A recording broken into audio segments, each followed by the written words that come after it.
Assalamu alaikum wa rahmatullahi wa barakatuhu. Allah Taala qasiyetli Qadr түнді Ramazan ayının içine bekitip berse, oşonun akır kongundukta ekendigin Peygamberimiz Muhammed Habib Mustafa sallallahu aleyhi ve sellem bizge bayanda aytып berdi. Akır kongunduktun içinde urmatlı bir tuğandar Qadr tün bekitilgen. Mına oşol 27-ci tünge oğonduğu jönündө dagı bir kança rivayetler var. Qadr tün tosuğdagı negiz gözükçölük urmatlı bir tuğandar Qadr tün ibadat menen, Kuday Taalaga munajat menen, kayrılуу menen, Kuday menen pendinin ortasındağı sodalaşуу menen, Kudaydın özüne kayrılıp suroo menen bola turgan masele. Elibizde adatta urmatlı bir tuğandar akır kuçurda Qadr tün özünün manisinden bir kança tetirejaka burulup ketkende tasir kaldıratan keni adamlar meçitlerge çoğulup, cemaatlarda olup, oşol jerde masele aytışıp, Qadr tünde ibadat emes talim bolup, oşol 360 gün үйрөнбөгөн sabaktardı Qadr tünde үйрөнө turgan bolup, adamlar ibadattan kurcala kalıp jatkandagысы bardığыбызга маалым. Ал эмес аш жеген, тамак жеген çoğulup Qadr tünde dua kılın orduna adamlar uşak aytуу menен кээде söz menен, başka nerse menен alek bolup kalıp özünçele bir mayramdık, мындай bir жаңы жыл же болбосо başka bir mayramday, мындай bir şani kaltıra turgan türgө ötüp ketkendegi çындыгында öte bir ökünüçtүү abal. Qadr tünde adam Kudaydın özü menен болгондугу макул.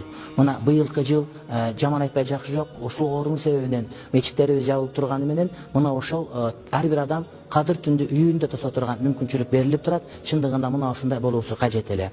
Акыркы доордун салкар алымдарынын бири Шейх Такый Усмани айтат, адам Qadr tünde мечиттерге чогулуп албастан өзүнүн үйүндө болуп, жекече өзү Qadr tün тосуп, ошол күнү дуа кылып, намаз окуп, Кур'ан окуп, ибадат кыла турган болсо, мына ошол Qadr tündүн маңызына жеткендик болот деп өзүнүн фатвасында баса белгилеген. Ошондуктан урматтуу бир туугандар, келиңиздер Qadr tündү оюн зоок айландырып жибербестен, башка бир шоуга айландырып жибербестен, ибадат менен, мунажат менен, дуа кылуу менен, өткөндөрдү эстеп аларга Кур'ан окуу менен, өткөн күнүлөргө тооба кылуу менен, жана келечекке батыл жакшы кадамдарды коюуга аракет кылуу менен пландон өткөзгөндү Кудай аракет бизге насип кылган болсун.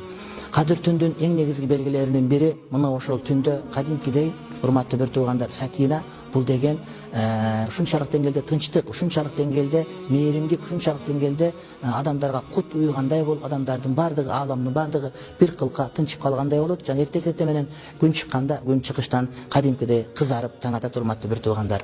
Ал эми андан башка Qadr tündө кармаган нерсе алтынга айланып калат экен, Qadr tündө антиш керек экен, мынтиш керек экен деген сөздөрдүн эч кандай түбүндө таяна турган далилдери жок.